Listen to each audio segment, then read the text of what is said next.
Okay, so I'm going to move us to the script, and we're going to go over old pages first, starting with Yeah, page so 12. um so just to kind of set the stage a little bit for the viewers, Renee added some information, some background of Chief Redfeather, who's 55, and gives a nice little description of him. And I don't know, should we act this part, Renee? Should Do we kind we of go do we through need this? that? It's up to you. It's fine. I just have some thoughts, and they're all on 13. There's Okay. not really anything on 12. All So right. so You don't want to okay, read on the first couple lines of action on 13 a couple lines of action on 13. at the top? Put that down. That one. Yeah, right after that. Chief can't decide that one. Yeah. I can hear, it's funny when I read some of these things, Yeah. I can hear your voice. Chief can't decide. The alcohol is so close, so delicious. Oh, I was laughing as I wrote that. Anyway, Yeah. it's the Yeah. little And things. it is the little things. All right. So I'm going to be referencing a lot of this because I do actually have a lot of notes on this particular page. All right. So, okay. So Chief can't decide. The alcohol is close, so delicious. Sally draws a pistol and aims it. I'm like, what? It seems like he's just cleaning up, and all of a sudden she's drawing a pistol on him. Like, wow, it felt like it was really excessive, almost like a movie type of thing that would happen, but nothing that would happen in real life. This is one of those I'm just going to leave to you to decide if you want to do it or not, but it felt like cool for the sake of being like a cool move for Sally, but not like something she would do. She would probably just give him, just say something to him rather than point a gun at him in real life. IRL. No, no, I get that. This is a movie, so it's heightened reality. Absolutely. B, it's kind of establishing that she is, she's not just a lady, right? She is someone who is one of the boys, right? Like she's an outlaw. She gets things done directly. Oh, I understand that, Oh, but I okay. know you do. I just hope I guess that what I that's don't coming understand across. is like there's nothing threatening. Um, I don't really understand the context of it. You know what I mean? Like Sure, sure. it's not like he's going to take that alcohol and throw it at her. It's like he's just going to drink it, or you're going to throw it away or what? I didn't really see why she's pulling a gun on him. Is all I'm saying. You don't see it now, but what if Right? it pays off later? Will it? Well, yeah. I Okay. mean, maybe not explaining why, you know, maybe it won't dovetail perfectly where, oh, I totally get why she would pull a gun on this guy because he's dangerous, right? When he drinks. Remind me what does happen. Okay, well, at the end, Chief is gonna have a little blaze of glory because he's been infected and he's slowly losing his humanity, slowly turning. And at the end, when they get to the bar, he's suddenly free to drink as much as he wants. And maybe someone says something like, "Hey, wait a second, Chief," right? And then someone else, maybe Long says, let him drink." And then Chief is just back there, just drinking, right? We don't even know what happened to him, really. He's just drinking. And maybe there's like a little lull where they're like contemplating their next move. And then when the zombies start breaking in, and maybe it seems like they're going to be overwhelmed, here's Chief, who's a mad drunk. He just comes up from behind the bar, grabs his tomahawks, goes to town because he's a crazy mad drunk. Okay, so by mad, he's just destructive. Yeah. So is it fair to say, like, to her, I'm trying to understand what's going on in her head. Like, if he starts drinking, he loses control. Maybe he's trashed her bar in the past. Is that why he's That's paying that exactly debt? why he has to. She says that here, right? Like, All the remember damage he happened did. last time, all the damage you did, and then Zeke, once you pay off your debt. So he's like this indentured servant.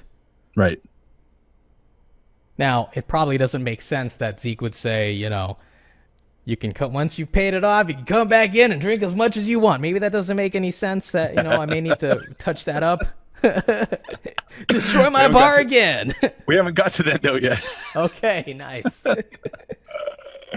So maybe instead of like all the damage you did, no one, if she said something like no one trashes my bar and gets away with it twice or something like that, just so we know what she meant, because I didn't know that. I couldn't remember that you mentioned that before. I know we've talked about it a little bit, but I didn't realize that it was that's kind of the issue that she had. Okay. So maybe it's a little bit more on the nose. That's fine. And then it's understandable, because I was like, that's her baby. That's hers. No one's going to mess with that. Then I'm like, yeah, pull the gun. Don't put up with that crap from anyone. I get that now. You know what I mean? All right. I can be more explicit. All right. So let me just, as a general question, I guess. Mm-hmm. So the way I like to write is as if I'm writing. I know you shouldn't write for the reader, but that's the way I write. Because someone is reading this script, and that's the person you have to get past in order for it to get to the actual decision maker, right? Right. One of my favorite screenwriters is Shane Black, and current Predator film aside, you read any of his older scripts, and I think the movies that came from them, that were born from his scripts, they're awesome. Lethal Weapon, Long Kiss Goodnight, Kiss Kiss Bang Bang. The way he writes, he's writing for the reader, not the director, not the cinematographer, and you just find yourself laughing and just loving these characters and the dialogue because he's talking to you. And the things he says would never appear on the screen. And I know that goes against screenwriting convention. But that really influenced the way I write. And so, when we talk about, you and I, we've kind of had disagreements on like the sign language. Mm-hmm. I just like to write without being super explicit. I could have introduced Long as Long. I didn't have to introduce him as Masked Man, but I wanted to add a little bit of mystery there. Yeah. Anyway, and so I don't know. Well, what do you think about the way I'm approaching this, as opposed to just, telling you up front here at page 13, basically the foreshadowing at page 115. I prefer it this way. I have read scripts in the past as well. I know what you're talking about, where it's almost like minimalism in terms of the description. They leave everything to the person who's reading it or directing it to kind of fill in those blanks. So I definitely like that you leave little surprises in there. And I totally understood when you did when you did Bao as well as Masked Man number 2, and I thought that was cool. I had no problem with that. It's just when I don't understand why they do it. And I think you actually rewrote some of the stuff with the way that Bao communicated. Yeah, I did a little bit. And it was subtle, the things that you changed. But to me, I was like, oh, there it is. You know what I mean? It's like it totally fixed it with just those minor tweaks. Okay. That stopped me. I think they're minor. Now I'll say that up to a point in the script. All right. That's how after that, I think we have to discuss the last part of the script as a separate part of this discussion, because it's a little different than what you're talking about. Okay. The last part of this section that I wrote? No, the later parts, the 25. No, that's what I mean. Yeah. Okay. Yeah. Okay. Yeah, that's kind of another discussion unto itself. That's portentous. Oh, yes, there we go. Foreboding. It'll pay off later, don't worry. All right, so shall we continue? Let's do it. Okay. So when Chief sets the bottle down slowly and silently weeps, I thought, wow, man, that's for another one where it seems very severe, like for a grown man to go from just drinking to weeping. It was like it happened very quickly. I mean, maybe in the movie it doesn't happen so quickly. Maybe there's a breath there, and he kind of ponders what's happening or what he's done in the past, and but I wrote and I kind of went along with what you just mentioned there. That I wrote, it happens awfully quick. Maybe his eyes begin to redden and he's overcome with guilt, where it's like he's feeling that the reader will understand it. The whoever's directing it can take that whichever direction they want. But I felt like to start weeping was like, I felt like there's something cracked in him at that point. Not just he's an indentured servant, but that he's a broken man. Again, it's a small thing, but it just felt a little rushed when he just went from weeping. Like he's about to start drinking, and then he starts crying. All right. You know what I There's a mean? lot of history here for Chief that doesn't happen within the timeline of this film is the issue. I mean, we have to think about, why is this American Indian essentially an indentured servant in this bar? Like, how Yeah. far has he fallen? And the fact that he's Chief, right? That's probably not as the writer, I know that is not just a nickname they gave him. He is actually a chief or was a chief. So something must have happened to his tribe that he's now just this lone guy, living among the white man, drinking the white man's alcohol, his fire water or whatever, right? This is like the last comfort he has in life is this alcohol.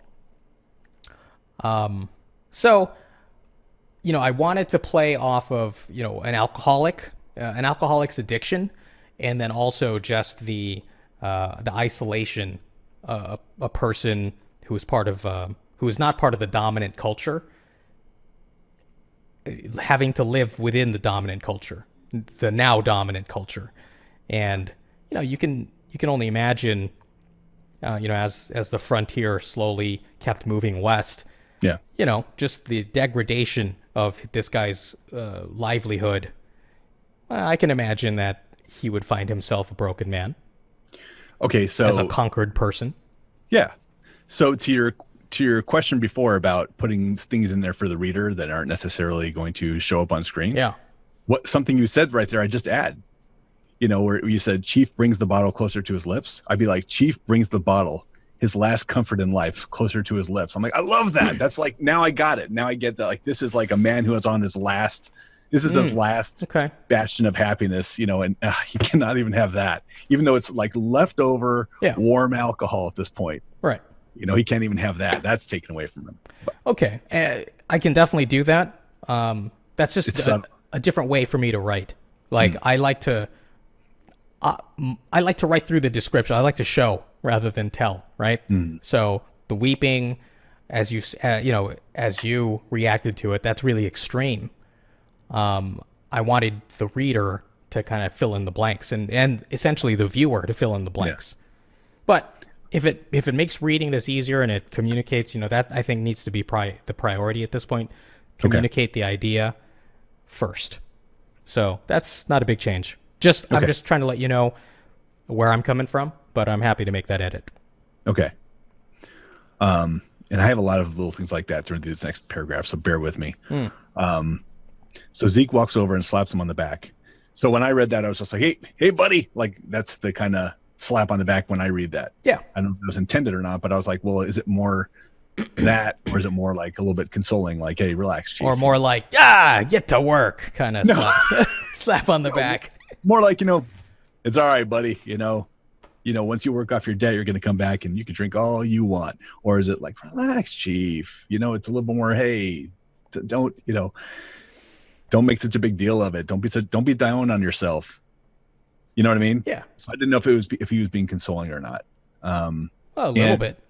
Okay. I think I wanted to have a little bit of balance between Sally's, extreme, direct. What am I trying to say here? Directness. That's the word. I was want to say directfulness. That doesn't make sense. That's not a word, is it? Directosity. No, directosity. Directosity. Here's a 30-second story. I used to, because I didn't know the suffix a lot of times for words. Like, I would just make up words, just like, portmanteaus, neologisms, whatever, just to get my thought out. Right. I started to add every suffix I could think of to words. Like directfulnessity, things like just to make it super apparent to people I was talking to. And I always thought that was hilarious. Word is just redlining everything you do. No, It's on purpose. I get it. Just have it learn. Add to dictionary. All right. So in terms of what Zeke says, you can come back and drink all you want. I was like, I don't know if he's kind of tone deaf to what's going on with Chief at this point, or if he didn't understand it. It seems to me like Chief is under emotional weight, and Zeke sees it as, guy who just wants to drink. Although I'm sure he's familiar with the background of what happened. So Yeah. Would he really say, you come back and drink all you want? You can go somewhere else and drink all you want. Once you're free. Well, I think as Zeke forms, as I continue to write, Zeke is more of a like the guy who wants to, I wouldn't say a people pleaser, but he just wants everyone to get along. And I don't know if he really means that, hey, come back and drink all you want. More like, this is what I'm going to say to you so that you don't break down right now. I'm giving you something to look forward to.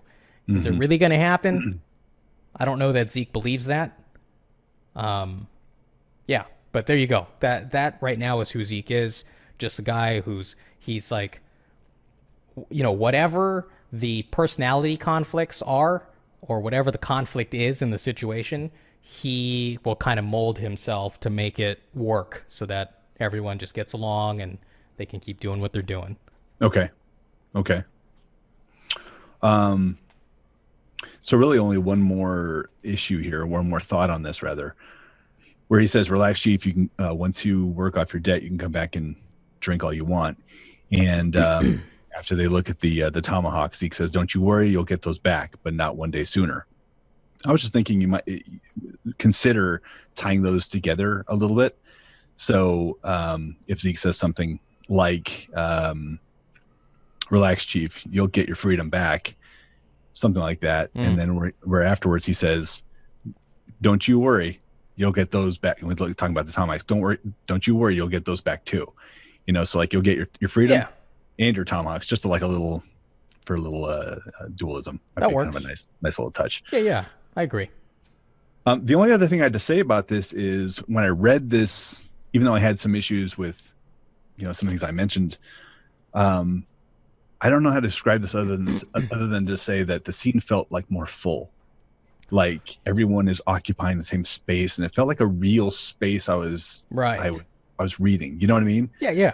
So I really enjoyed this more than what felt like little silos or silhouettes that were happening. Yeah. I felt like this was really, I don't know, it just really flowed nicely for me. When I was writing it, it flowed well for me as well.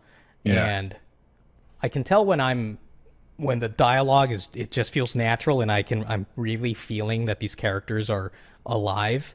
Yeah. Is when I don't care about trying to keep everything within a line, or I've got an orphan. What can I say less in the line above it, to get this one word in? Because those things really annoy me. Oh, do they? Especially when you're working within a limited amount of pages. Those orphans can like freaking push just pages down, Brian. Pages. I would think having a widow would be worse. Oh, am I using the wrong one? No, widow's when it goes to another page. Oh. But orphans, like you say, it just kind of skips on the next line. Well, in Final Draft, a widow will just move the whole thing. Yeah, exactly. Yeah. I could tell because I could see these things kind of end at different spots. Right. Yeah. Anyway, I definitely like this scene so much more now that Chief has been fleshed out a little bit. And it's interesting. You've got like 6 characters, right, in the same scene now, including the 2 prospectors who are just there for a second. But I just felt like it, including what was there before with Sally and with Long and Zeke and Bao, the whole thing kind of had a nice flow to it. Yeah. So anyway, definitely cool. All right. So 15 has a lot of additions. Yeah. And I mean, if you want to perform them, you can, but I was cool with 15. Oh, okay. Yeah. I think you set it up really nicely. Yeah. I really liked your suggestion. It just makes so much more sense. Oh, with Long taking for Long to be the planner. Right. Yeah. I just thought this exchange was really good. Yeah, I did too. The only thing I did want to say was on page, I think it's on 16. All right. So yeah, page 16, towards the bottom when Zeke says he's sweet on one of the girls at the Nine Lives. Let's just say that we'll catch him with his pants down. I just think it's, by the way, I think it's really funny that we're discussing all these things about, setting up this plan and how it should be, button, like iron proof or whatever it is, bulletproof. Yeah. It's never going to happen. It's like all these things. I wonder, Dylan, Renee, we should be very clear, make sure it's all done right, just so it never happens. Anyway, I think this is a good spot where, he's talking about, I'm going to handle Sam. But I think we need a little bit more from Zeke. Like, the rest is up to you, because as it happens later, it seemed a little abrupt there. All right. So I think that's the right place to put it. That's fine. Easy enough. Yeah. And let's see. I underlined some things. I don't know what these mean, so I'm sorry. At the bottom of 16, Long and Bao. Long and Bao look at each other skeptically. Look, boys. That's their Hollywood romance name. Yeah, it's not Bong. Boys, this is a real chance for us to finally strike it rich and stop. Did you name Long after that character from The Notebook? What's his name? Look, boys, this is really Noah? a chance. No, wait, that's not Noah. Is it Noah? Lon. His name is Lon. Lon, right, Lon. Yes, correct. I'm Come sorry. on, man. Sorry, brother. Wow. Okay. Us to finally strike it rich. Okay. So at bottom of 16, Zeke says, "Look, boys, this is really a chance for us to strike it rich and stop running." I got the impression that Sally had been there for a while with her establishment. Yeah. And Zeke was her guy who's there as well. So I didn't really see them as running. Well, okay. So here's a confession. I don't know. I've seen so many movies, right? I don't know if when lines come to me, if they're things I'm essentially stealing from other scripts. So after I wrote that, I was like, that sounds really familiar. And I think I've placed it. I think it comes from Tombstone. This is when Wyatt Earp basically tells his brothers, that, don't get involved with this whole problem with the Cowboys. I think he says something like, this is our chance to finally stop running and be a family. And I think that's why it spilled over here. So that can change. He doesn't necessarily have to say running. It could be a start new life. It could be anything that. Yeah, there you go. Exactly. Yeah. It's something small. That's funny. All right. So I did like what he says here, though. This little speech. Totally. Yeah. The whole, what about next year? What about the year after? What about 10 years from now? That's good. I like that it gave Zeke a little bit something more substantial too, Yeah. Where he's not just trying to convince him. It sounds like there's some actual logic applied to his character. You know what I mean? He's not just a guy who's moving the story along. Yeah, I used to. My initial idea was he was just a guy who was greedy. I just want money, right? Here's some money, easy money, right? But now he's a guy who is feeling the weight of his age, and he's like, "Oof, this is our chance to not have to live like this." Right. Besides, I kind of got the impression that Sam was more that guy who's after the loot, Right, exactly. Yeah, Sam. So yeah, I really didn't have anything for the rest of 16 or anything on 17 at all. I have no notes on that. Great. I felt like it was really flowing nicely. My next is on on 18. Oh, okay. So it looks like you flesh this out a little bit. I do have a question though. So Stan says, he's talking to Tabert here, and he says, "Okay, since you want the best, there are only two bars worth going in this town. The Nine Lives or Sally's. Nine Lives is a cat house, but liquor ain't watered down, and the girls put a little show on stage. If that strikes your fancy. And this says Sally's is even more unsavory." And I'm like, nothing sounded unsavory about Nine Lives, though. That's a cat house.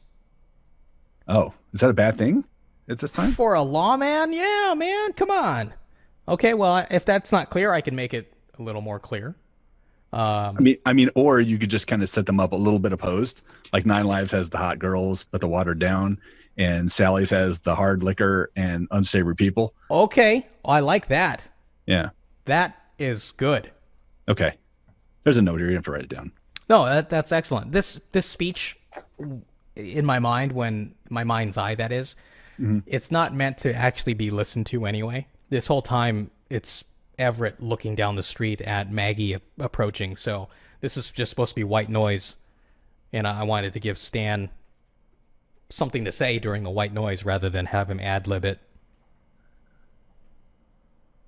Interesting. Do you want to write it that way? Well, maybe I can add that like a line above this. Or no, maybe just like split what he's saying by putting Everett's attention is focused on blah blah blah, but he keeps going on. You know what I mean? Like split that little description, understands dialogue, Yeah, okay. into the middle. I like that. I like what you're saying because I think that's cool. Yeah, It doesn't- I Alright, can so do that. Yeah, I'll make a note here on this. Just a split. By the way, there are a couple little tiny things I'm not even mentioning because you I'll can see look it in up your the notes. Yeah. But I did like his reaction to what Billy said. What is he? What's his reaction? Everett now? smiles Let's see. awkwardly. Ah, taken yes. aback by By the the honesty. honesty. It's cute. That's good. All right. So I'm jumping to 20 now. 20. Yes. Yeah. So when Long's first thing he says in Cantonese is the sheriff will be busy, not sure how many men in the bank, but if Zeke is right about the silver, that's plain to split 5 ways. I would argue that he should probably be in English until he gets to the "You are my little brother" part, which is the more poignant Cantonese part. Okay. Just because it really adds that kind of punch to the Cantonese, which I think is the little window into their relationship. That no one else is allowed, if they can hear. Right. No one else is allowed to hear that. You know what I mean? Yeah. It's like, they're Okay. if they do overhear, they're in it together. Right. That makes sense. Okay. Where are we? We're not in new stuff yet, right? No. So I'm still okay. All right. So this is another thought on the because I see the carelessly on the top of 21 didn't change. Yeah. Well. All right. All right. So here's a thought.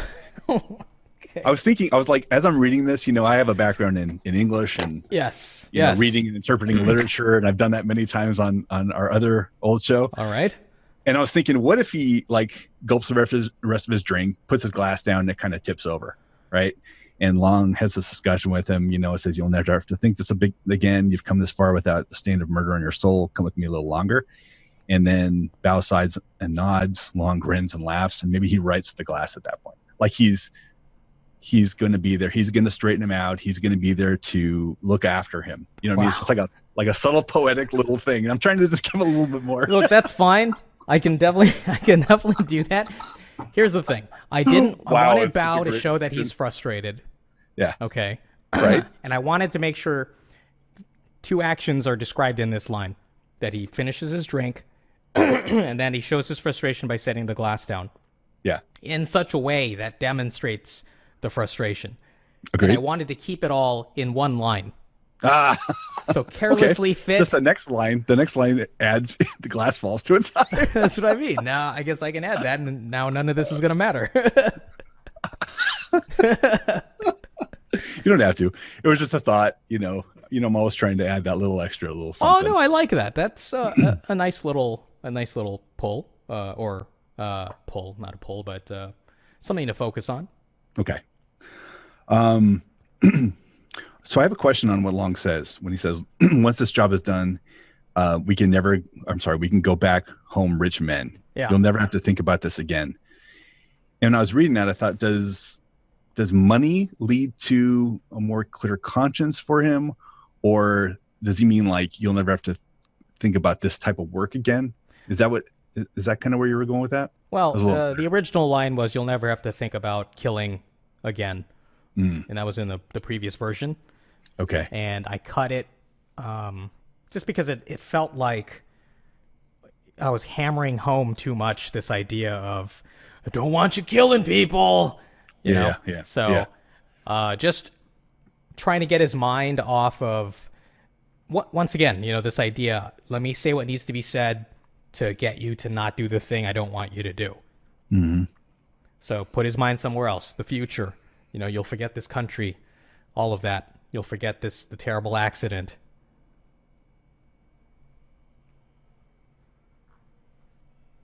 And the scruff is the back of a neck. Yeah, I was thinking scruff here, but there's also like a scruffy beard. Oh, Like I see. think he means like this, like You thought he was doing this to his face? it could have been one of these deals, Listen to me, you. Come with me.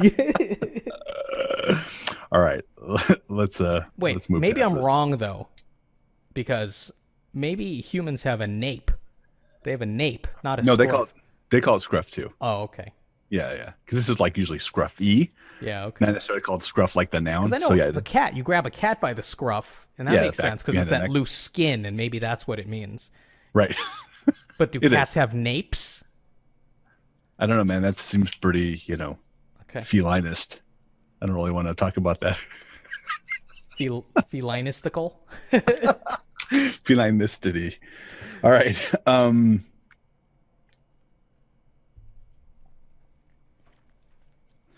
All right. So now we're on to the deal where Long is agreeing to do the job, right? So in the middle of 21, he says, Zeke, you've got a deal.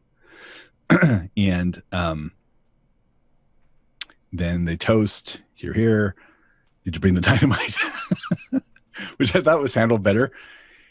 But then I was like, wait, what? And so he didn't obviously know all the details. And I was like, well, I felt like it wasn't still quite right. Like he shouldn't agree to it yet. But I have a suggested solution for this. Okay. What about in 21 in the middle, instead of you got a deal? It's like, Zeke, is there anything else I need to know? And then Zeke says, well, Bao, did you bring the dynamite? They go through that thing. And then on 22, after Zeke explains, if we had more time, I'd say I planned every detail along, but we don't have time. I just want to make sure you have a backup case in case whatever you come up with doesn't work out. That's all. Maybe Long contemplates and says, all right, Zeke, you got a deal. And then they toast, Okay, and so you then want to Long have the says, agreement later. just past, between Okay. like Zeke saying that and Long saying fair enough. Seems like a Alright. natural place Yeah. where, okay, now he's got the details. He knows what's up. He's not going to be surprised again. Okay. Anything else, Zeke? Oh, Yeah, the sheriff has think one that's arm. it. Wow, what? Oh, man. Okay. 23. 23. You don't like this. What's the matter? The handkerchiefs? They kept that? Is that bothering you or? Just one suggestion Okay. for that. All right. Take it or leave it. I'm trying to offer solutions instead of pointing out problems. Oh, well, I'm that's trying fine. to manage I get it. the writer. What about, instead of waving handkerchiefs and beckoning men, offering passersby a glimpse of their undergarments? Okay. I mean, look, if that makes you happy, I can say, they reveal their, 3 inches of their slip as men walk by. How's that? They wave their skirts a little bit, revealing their slips, and Whatever's yell not gonna "Yoo-hoo, yoo-hoo!" Oh, God. Then when I'm on set with the director, Exactly. make sure they have handkerchiefs. Handkerchiefs. Wave them back in. Why are they saying, yoo-hoo, Brian? What is that about? What does that mean? Well, Brian's an Old West term, you see. It means man who talks too much.